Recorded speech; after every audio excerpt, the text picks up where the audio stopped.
मन के मंदिर में प्रभु को बिठाना।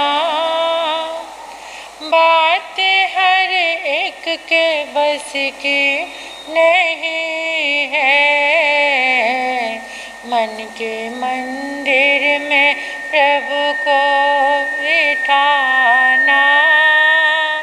बात हर एक के बस की नहीं है। खेलना पड़ता है जिंदगी से, खेलना पड़ता है जिंदगी से। भक्ति इतनी तो सस्ती नहीं है। मन के मंदिर में प्रभु को बिठाना। बात हर एक के बस की नहीं है। प्रेम मीरा ने मोहन से डाला, उसको पीना पड़ा विष का प्याला। प्रेम मीरा ने मोहन से डाला, उसको पीना पड़ा विष का प्याला। जब तलक ममता है जिंदगी से, जब तलक ममता है जिंदगी से, उसकी रहमत बरसती नहीं है। जब तलक ममता है जिंदगी से, उसकी रहमत बरसती नहीं है। मन के मंदिर में प्रभु को बिठाना। बात हर एक के बस की नहीं है। सिर पे संकट पड़े तब न डोले, लिपट खम्बे से प्रहलाद बोले। सिर पे संकट पड़े तब न डोले, लिपट खम्बे से प्रहलाद बोले। पतित पावन प्रभु के बराबर, पतित पावन प्रभु के बराबर कोई दुनिया में शक्ति नहीं है। पतित पावन प्रभु के बराबर कोई दुनिया में शक्ति नहीं है। मन के मंदिर में प्रभु को बिठाना। मन के मंदिर में प्रभु को बिठाना। बात हर एक के बस की नहीं है। संत कहते हैं नागिन है माया, जिसने सारा जगत काट खाया। संत कहते हैं नागिन है माया, जिसने सारा जगत काट खाया। प्रभु का नाम है जिसके मन में, प्रभु का नाम है जिसके मन में, उसको नागिन ये डसती नहीं है। प्रभु का नाम है जिसके मन में, प्रभु का नाम है जिसके मन में, उसको नागिन ये डसती नहीं है। उसको नागिन ये डसती नहीं है। मन के मंदिर में प्रभु को बिठाना। मन के मंदिर में प्रभु को बिठाना। बात हर एक के बस की नहीं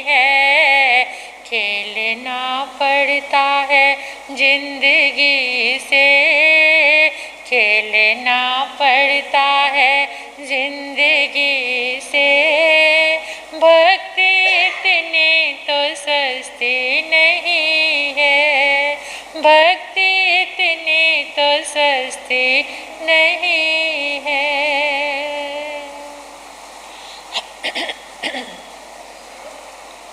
अनंत अनंत मैत्री के मसीहा, दया और करुणा के अवतार परम पिता परमात्मा प्रभु महावीर के चरणों में कोटि कोटि वंदन करती हूँ, नमन करती हूँ।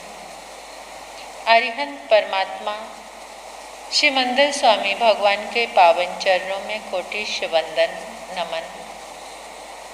परम दयालु, परम कृपालु, कर्नाटक गज केसरी आराध्य गुरुदेव के चरणों में कोटिश वंदन नमन। तब का दिव्य वरदान देने वाले मम आराध्य गुरुवर्या श्री प्रवेश कुमारी जी महाराज साहब के चरणों में कोटिश वंदन नमन। 311 उपवास द्वारा विश्व कीर्तिमान स्थापित करने वाले तपाचार्या तप चक्रेश्वरी उप प्रवर्तनी गुरनी मैया श्री मोहन माला जी महाराज साहब के चरणों में कोटिश वंदन नमन। मेरे जीवन पर अनंत उपकार करने वाले, धर्म का दिव्य दान देने वाले आराध्य गुरनी मैया के पावन चरणों में कोटि कोटि वंदन करती हूँ, नमन करती हूँ। आप सभी का हार्दिक अभिनंदन, अनुमोदन, आप सभी की श्रद्धा का शुक्रिया, आपके सुंदर भावों का, आपके पुरुषार्थ का। जीवन में जब धर्म के लिए पुरुषार्थ बढ़ता है तो जीवन कुंदन बन जाता है, सुंदर बन जाता है। देखिए, हमारा जो जीवन है इसमें पग पग पर कहीं पर भी हमारी परीक्षा हो सकती है। जो परीक्षा में सफल हो जाते हैं, चाहे वो सामाजिक जीवन जी रहे हैं उसमें परीक्षा हो सकती है, चाहे वो धार्मिक जीवन जी रहे हैं उसमें हमारी परीक्षा हो सकती है। कि जीवन में जहाँ जहाँ हमारी परीक्षा होगी वहाँ पर वो स्थान कोई भी हो सकता है, चाहे घर हो, चाहे बाहर हो, चाहे कहीं पर भी हम हों, उसको कहते हैं एग्जामिनेशन हॉल। यानी एग्जामिनेशन हॉल हमारा घर भी बन सकता है, हम समाज में रहते हैं वहाँ भी बन सकता है, हम कहीं बाहर गए हुए हैं, हम साधु जीवन में हैं वहाँ भी बन सकता है, हम श्रावक के व्रत ग्रहण किए हैं वहाँ पर भी बन सकता है। एक जीवन होता है ढोंग का जीवन और एक जीवन होता है ढंग का जीवन। ढंग का जीवन यानी जिसको सुंदर ढंग से जीवन जीना आ गया, किसी भी फील्ड में रहकर कहीं पर भी हम रह रहे हैं वहाँ पर हमें ढंग का जीवन जीना आ गया, सलीके से जीना, सुंदर सलीके से। और एक ढोंग का जीवन है, जीवन में कुछ नहीं, केवल पाखंड। मतलब बाहर की नज़र में ऐसा दिखा रहे हैं कि हम कितने अच्छे हैं, लेकिन भीतर में कुछ भी नहीं है, खाली है। ऐसा जो ढोंग का जीवन होता है वो जीवन बेकार होता है। अपने आप को प्रूव करते रहना, अच्छे बनाते रहना, दुनिया की नज़रों में ये समझना कि बाहर वाले देखने वाले लोग मुझे अच्छा समझें, और धर्म जो अंदर में गया नहीं, केवल ढोंग के रूप में रह गया। और एक ढंग का जीवन है, सलीके का जीवन है, सुंदर ढंग से सारा व्यवस्थित जीवन जी रहा है, जैसे अंदर है वैसे ही बाहर है। यानी जो भीतर वही बाहर, करनी और कथनी एक समान है। महापुरुष कहते हैं कि 3 चीज़ अगर तुम्हारे जीवन में आ जाएं तो तुम्हें ढंग से जीना आ जाएगा। वो 3 चीज़ हैं। सबसे पहली चीज़ है बुरे को भूलना सीखो।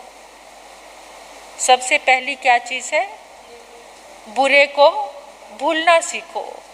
जो तुम्हारे साथ किसी ने बुरा किया है, जब तक तुम उसको भूलोगे नहीं तब तक तुम चैन से रह नहीं सकते। तुम्हारे जीवन में कुछ भी ऐसा घटित हुआ है, तुम्हें लग रहा है कि ये मेरे साथ उसने बहुत बुरा किया, जब तक बुरे को भूलोगे नहीं तब तक जीवन जीने का ढंग नहीं आएगा। और हमें सबसे ज़्यादा याद क्या रहता है? किसी ने हमारे साथ कुछ भी बुरा किया है। अच्छाई को तो हम भूल जाते हैं लेकिन बुराई को भूल नहीं पाते।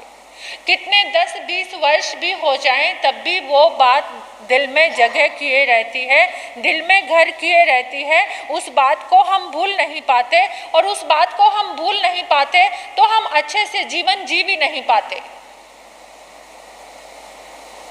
और दूसरी चीज है, जब ये जो क्षमा का भाव है ये भी तभी हमारे भीतर में जागता है जब हम बुरे को भूलना सीखते हैं। किसी को क्षमा हम तभी कर पाते हैं जब पहले हम बुरे को भूलते हैं। जब तक हम बुराई को भूलेंगे नहीं और जब तक बुराई के भूलोगे नहीं, अंतर मन शांत नहीं होगा। अंतर मन शांत नहीं होगा, किसी काम को करने में रस नहीं आएगा, किसी काम को करने में, सामायिक में, साधना में, माला में, जाप में, जो भी धर्म की आराधना, फिर वो क्या हो जाएगा? जीवन कर तो रहे हैं सब लेकिन वो ढोंग का जीवन हो जाएगा, वो ढंग का जीवन नहीं होगा, वो ढोंग का जीवन होगा। अगर मेरे अंदर भी ये भावना है कि मैंने भी आज तक किसी बुरे को भूलना नहीं सीखा, क्योंकि बुराई सबसे पहले याद रहती है, ये इंसान की फितरत है। देखिए, नज़रों में जो होगा वही चीज़ें हमें नज़र आएंगी। जो तुम्हारी नज़र में होगा वही चीज़ पर तुम्हारी नज़र टिकेगी। अगर तुम्हारे जीवन में अच्छाई होगी तो अच्छी चीज़ पर तुम्हारी नज़र टिकेगी, अच्छाई पर तुम्हारी नज़र जाएगी। अगर तुम्हारे भीतर में बुराई होगी तो तुम्हें सबसे पहले बुरी बात नज़र आएगी, किसी के जीवन की बुरी बात नज़र आएगी, अच्छाई नज़र नहीं आएगी। तो इसलिए सबसे पहला सूत्र है जीवन को ढंग से जीने का कि तुम बुरे को भूलना सीखो। और दूसरा सूत्र है सबके साथ मिलकर रहना सीखो। सबके साथ मिलकर रहना सीखो। यूनिटी, एकता कब आती है जीवन में? जब हमारे जीवन में ये भावना आए कि मुझे अपने परिवार में, अपने समाज में सबके साथ मिलकर चलना है। कदम से कदम मिलाकर चलोगे तो वो ताकत कुछ और होती है। एक अकेला व्यक्ति कुछ नहीं कर सकता, एक अकेले व्यक्ति के अंदर वो सामर्थ्य नहीं है। मिलकर रहना सीखो, मिलकर जीना सीखो। अगर तुम परिवार में मिलकर चलते हो तो वो परिवार हमेशा, उस परिवार को कोई तोड़ नहीं सकता।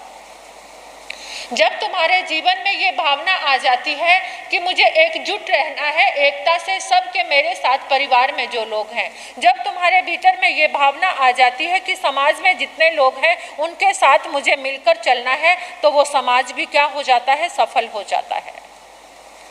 और जिस समाज में टूट फूट हो, वो सोचता है, एक जना सोचता है मेरी बात सुनी जाए, मैं जो कह रहा हूँ वो सत्य है, मैं जो कह रहा हूँ वो सही है। दूसरे की बात को मानना नहीं, स्वीकार करना नहीं, अपने आप को ही अच्छा साबित करते रहना। वो इंसान ना परिवार को अच्छा बना सकता है, ना समाज को अच्छा बना सकता है, ना वो खुद चैन से रह सकता है, ना दूसरे को चैन से रहने दे सकता है। मिलकर कौन रहना सीख सकता है?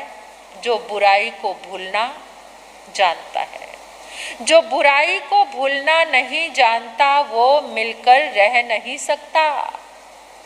और जो मिलकर रहेगा, फिर तीसरा सूत्र है भक्ति में समाना सीखो।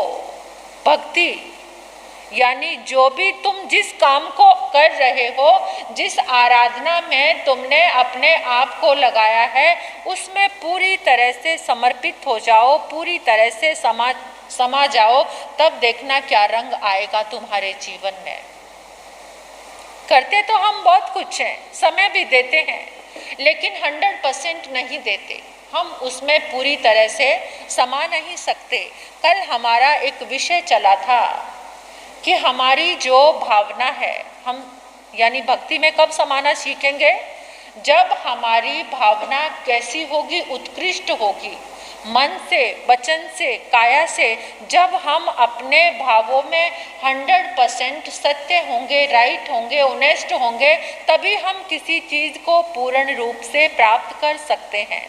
तो भावना का हमारा कल विषय चल रहा था कि भावना कितनी है, कितनी भावना? 12 भावना। और जहाँ 12 भावनाओं का चिंतन हो जाए, वो 12 भावनाएं तुम्हें जीवन में हर पल सफल बना सकती हैं। 12 भावनाओं में पहली भावना कौन सी थी? कौन सी भावना? अनित्य। अनित्य भावना। राजा, राणा, छत्रपति, हाथिन को असवार, मरना सबको एक दिन अपनी अपनी, ये जीवन का सत्य है। इस सत्य से मुलाकात कराई इस कोरोना ने।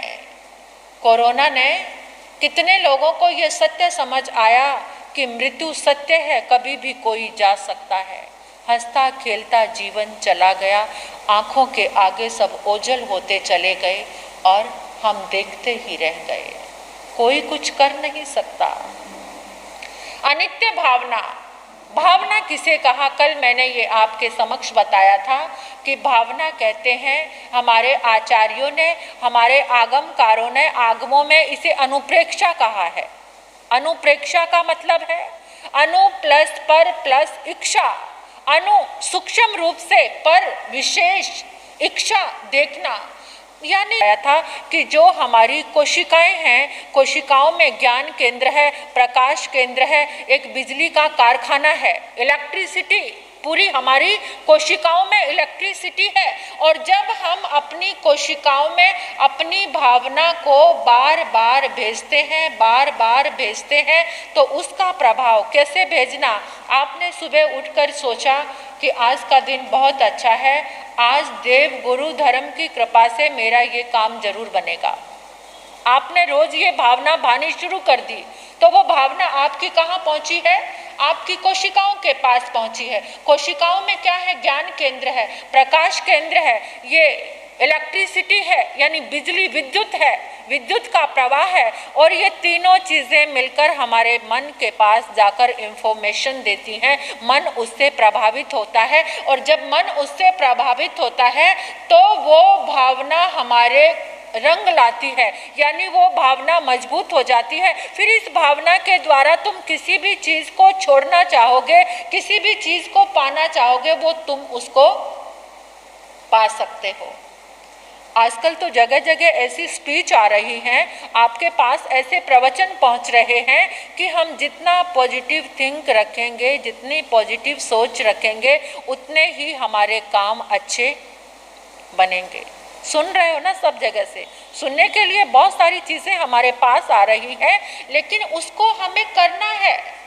कैसे करना है? उसको हमें इस तरीके से करना है कि रोज की रोज अपने भीतर में चिंतन करके अपनी भावना को देखना है। कैसे रूप में? सूक्ष्म रूप में। यही अनुप्रेक्षा है। और ये जो अनुप्रेक्षा है, आचार्य उमा स्वाति ने कहा है कि 12 अनुपेहा, 12 प्रकार की अनुप्रेक्षा है। और आचार्य कुंद ने कहा है स्वख्यात चिंतनम अनुपेहा, यानी अपने आप का चिंतन करना अनुप्रेक्षा है। आचार्य हेमचंद्र सूरी ने कहा है कि जिसके भीतर में निर्मोह भावना जाग पड़ी, भावनाओं का चिंतन करते करते, तो वो संसार सागर में ऐसे आ जाता है जैसे पानी के ऊपर नौका। तो ये सबसे पहली अनित्य भावना कहती है कि जिस पुद्गल को, जिस चीज़ को तुमने नित्य मान लिया। नित्य किसको कहते हैं? जो कभी भी समाप्त ना हो, जिसका कभी एंड ना हो, वो क्या है? नित्य है। और जिसका कभी एंड ना हो, ऐसी कोई चीज़ आपको नजर आती है? हाँ, जिसका एंड ना हो ऐसी कौन सी चीज़ है? बोलो। जिसका अंत नहीं होता, कौन है वो? सबका अंत होने वाला है। जो भी चीज़ें आप देखते हैं, ये जितने भी पुद्गल हैं आपको लुभाते हैं, अट्रैक्ट करते हैं, जितनी सुंदर चीज़ें हैं ये सब क्या हो जाएंगी। कितनी अच्छी से अच्छी चीज़ अपने घर में लेकर आ जाओ, एक दिन वो क्या हो जाएगी, पुरानी हो जाएगी, उसका एंड हो जाएगा, वो विनाश हो जाएगा, उसका वो खत्म हो जाएगी। और पुरानी हो जाएगी तो पुरानी जर्जरित हो जाएगी, जर्जरित हो जाएगी, आप उसको घर में नहीं रखेंगे। इवन जो भी आपके घर को सजाने की संवारने की चीज़ें, फर्नीचर से लेके आपके वस्त्र आभूषण तक सारी चीज़ें, इवन तक कि आपका शरीर भी पहले क्या था, प्यारा सा कोमल सा बच्चा, फिर क्या बन गया, वो बच्चा क्या हो गया, जवान हो गया, यौवन अवस्था में आ गया, सब अच्छे, सबको अच्छा लग रहा है। बचपन था जब भी अच्छा लग रहा है, जब जवान हुआ तब भी सबको अच्छा लग रहा है, और उसके बाद क्या आ गया, क्या आया, बुढ़ापा आ गया, कोई पसंद नहीं करता बूढ़े को, ना कोई बात करना चाहता है, ना कोई पसंद करता है, ना ही कहीं उसकी इम्पोर्टेंस रहती है, और बेचारा यूं ही जिंदगी और बिल्कुल जर्जर बूढ़ा हो जाता है। उसके बाद क्या हो जाता है। यानी मेरे कहने का मतलब ये है कि जो हमें ये देह मिली है ये भी नित्य नहीं है। अनित्य भावना क्या कह रही है, अनित्य भावना कहती है जिन पुद्गलों के पीछे तुम पागल बन रहे हो, पागल बन रहे हो अपने बंगले को सजाने के लिए, वो क्या है, कब तुम्हारी आंखें बंद हो जाएगी, यहीं छूट जाएगा। नित्य क्या है फिर, जिसका एंड नहीं है, वो समझ नहीं आया। तुम क्या आत्मा, तुम नित्य हो, यानी जो भीतर से तुम्हारे बोल रहा है मैं हूं, मैं कौन हूं, मैं आत्मा हूं, मैं नित्य हूं। आत्मा का कभी विनाश, त्रिकाल में जो सत्य है वो नित्य है, त्रिकाल में जो सत्य है वो नित्य है, वो आत्मा है। लेकिन बाकी जो सब चीजें जिसको हम नित्य समझ के, जिसको हम नित्य समझ के पकड़ रहे हैं, वो सारी क्या है, वो अनित्य है। तो इस भावना का चिंतन कभी नहीं करते सुबह उठकर। ये भावना का चिंतन आपको जीना सिखाता है। ये अनित्य भावना कहती है कि राजा हो, राणा हो, छत्रपति हो, हाथी की सवारी करने वाला हो, जिसके पास बड़े बड़े हेलीकॉप्टर हो, अपने प्लेन हो, उसको भी क्या करना पड़ता है, यहाँ से मरना सबको एक दिन अपनी अपनी बार। बुलबुल से जाके कह दो कायम नहीं बहारे, बुलबुल से जाके कह दो कायम नहीं बहारे, मौसम खिजा की आई, दिल को ना यहाँ लगाना, दुनिया में आने वाले जाना ना भूल जाना, जाना ना भूल जाना, जाना ना भूल जाना। अनित्य भावना कह रही है बुलबुल खिले हुए गुलशन में, महकते फूलों के बीच में बैठी बैठी चहचा रही है, गुनगुना रही है। कह दो उससे ये बहारें कायम नहीं है, यहाँ पर खिजा भी आने वाली है, पतझड़ भी आने वाली है, ये फूल खिले मुरझाएंगे, गिर जाएंगे, जो हरे हरे कोमल कोमल पत्ते हैं वो भी गिर जाएंगे। जीवन भी तो ऐसा ही है, जीवन भी ऐसा ही है। इस जीवन के लिए क्या समझते हो, क्या सोचते हो, किसका अहंकार करते हो? कुछ भी तो नहीं। एक पल में कोई सोया है और सुबह उठता नहीं है। सामान 100 बरस के पल की खबर नहीं, आगाह अपनी मौत से कोई बशर नहीं। कितने संयोजना की होगी। जो मरता है कितनी संयोजना करता है, कितना बैंक बैलेंस बनाता है, लेकिन कभी अनित्य भावना का चिंतन नहीं करता कि जो कुछ है ये ठीक है, सब कुछ करो, परमात्मा ने आज्ञा दी है सब करने की, लेकिन उसके साथ साथ एक बात कही है कि चिंतन करो। अनित्य भावना का जो चिंतन करेगा वो बुरे को भूल जाएगा। जो 3 चीजें अभी मैंने बताई थी ना जिंदगी जीने के लिए, वो अनित्य भावना का जो चिंतन करता है। अनित्य भावना किसके जीवन में आई थी? सजा, समरा, भरत चक्रवर्ती। कितने खंड का मालिक? कितने खंड का? 6 खंड का। कितने खंड का?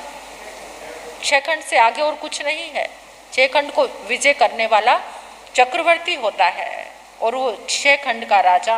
देखो आप कितने खंड के राजा हैं? बोलो। अपने घर के भी नहीं। हाँ, आप तो अपने घर के भी राजा नहीं है। घर में आपके बच्चे आपका कहना नहीं सुनते, मन होता है आपकी बीवी सुनती है, वो भी नहीं सुनती, कोई भी आपकी बात नहीं सुनता है। फिर भी कितना अहंकार। किसका? किसका अहंकार? काम अच्छा हुआ तो अपने काम पर अहंकार आ गया, बंगला अच्छा बनाया तो उस बंगले का अहंकार आ गया, गाड़ी अच्छी ली तो उस गाड़ी का अहंकार आ गया। किस किस चीज का? ज्वेलरी अच्छी बनाई तो उसका, ड्रेस अच्छी कहीं पहन कर गए तो 10 लोगों के ऊपर नजर जा रही है, कौन कौन मुझे वॉच कर रहा है। किस चीज का अहंकार है? कुछ भी पास नहीं है, तुम्हारे घर में तुम्हारा कहना मानने वाला कोई भी नहीं है, फिर भी अहंकार है। झूठा, मिथ्या, ढोंग। ये ढोंग का जीवन है जिसको हम जी रहे हैं। भीतर कुछ गया नहीं, ढोंग ही ढोंग जीवन में करते रहे तो मिलता भी फिर वैसा ही रहा, वैसा ही मिलता रहा। भरत चक्रवर्ती अरीसा भवन था। कैसा? जैसे आप लोग भी आजकल एक सजने संवरने का कक्ष बनाते हो, क्या बोलते हो उसको? हाँ, ड्रेसिंग। हाँ, ड्रेसिंग रूम। ड्रेसिंग रूम बनाते हो, वो भी ड्रेसिंग रूम में पहुंच गए। वो 6 खंड के राजा थे, उस हिसाब से ड्रेसिंग रूम था उनका। चारों तरफ शीशे लगे हुए हैं, पीछे से, साइड से, आगे से, सब जगह से नजर आऊं। आप लोग भी ऐसे ही करते हो। बड़े बड़े घरों में बहनें कहती है मेरा ड्रेसिंग रूम देखो महाराज साहब। महाराज साहब को दिखाते हैं ड्रेसिंग रूम। अरे महाराज साहब क्या ड्रेसिंग रूम देखेंगे? महाराज साहब यहाँ भी चरण पाव। मैंने बड़ी हसरत से, बड़े एकदम मनहार से अपने ये ड्रेसिंग रूम बनाया है। वाह क्या कमाल का। चारों तरफ शीशे लगाते हैं, आगे से भी दिखाई दे, पीछे से भी दिखाई दे, साइड से भी दिखाई दे, यानी ड्रेस का कोई भी हिस्सा बचे ना, वो पहनकर सज संवर कर कैसे लगते हैं ये दिखना चाहिए। फिर अब देखिए भरत चक्रवर्ती अपने आप को कैसे देख रहे हैं।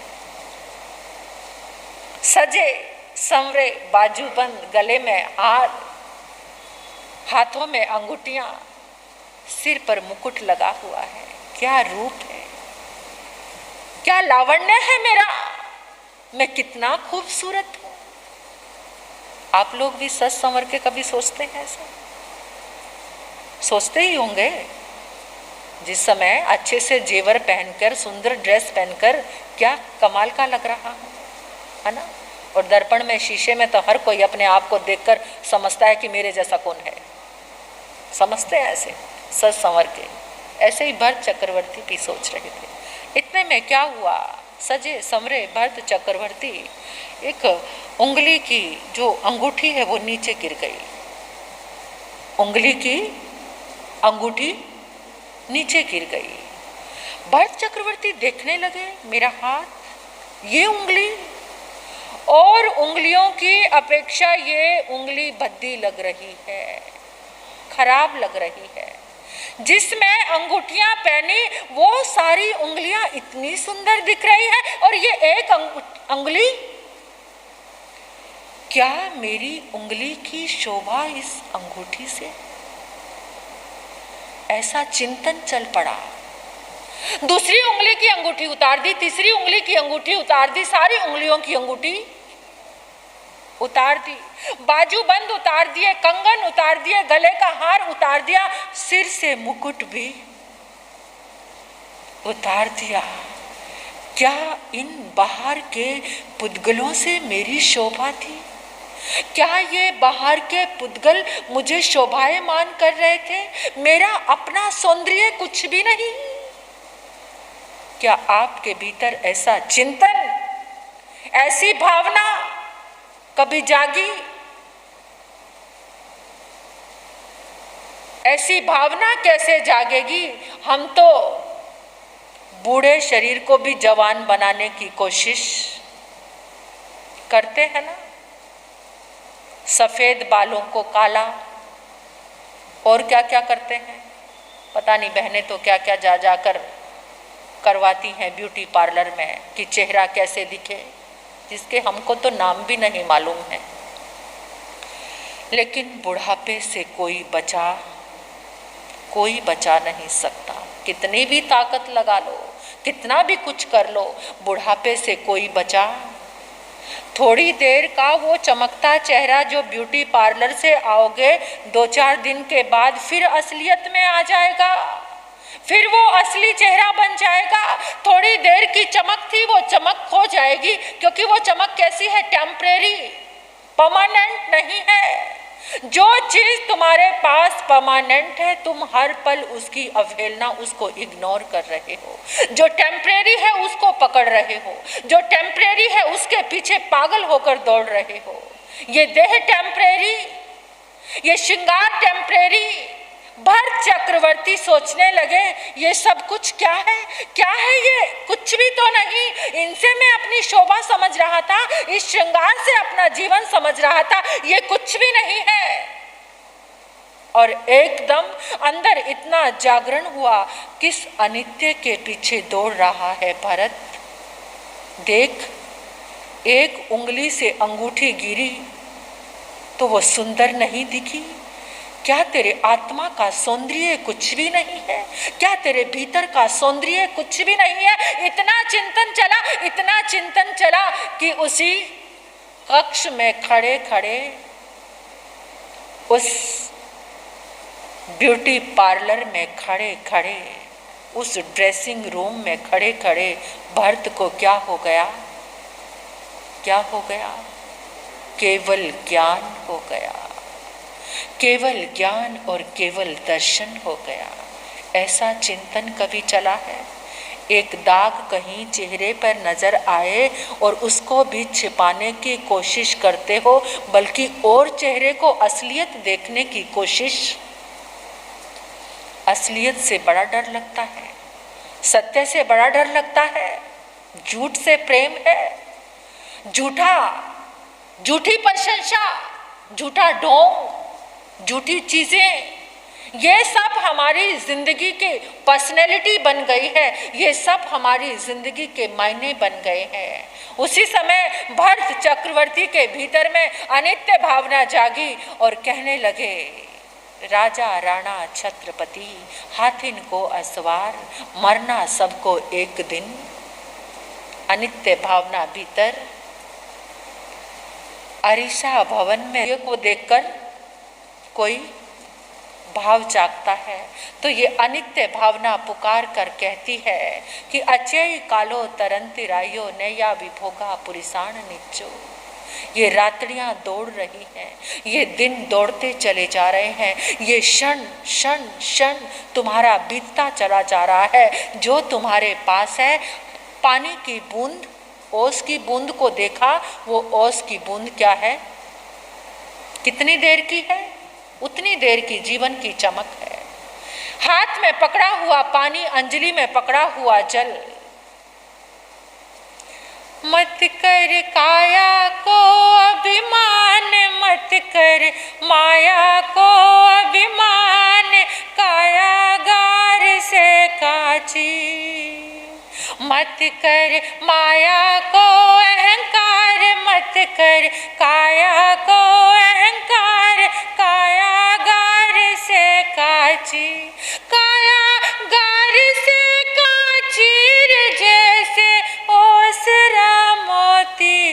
झटका पवन का लग जाए, झोंका पवन का लग जाए, काया धूल हो जासी।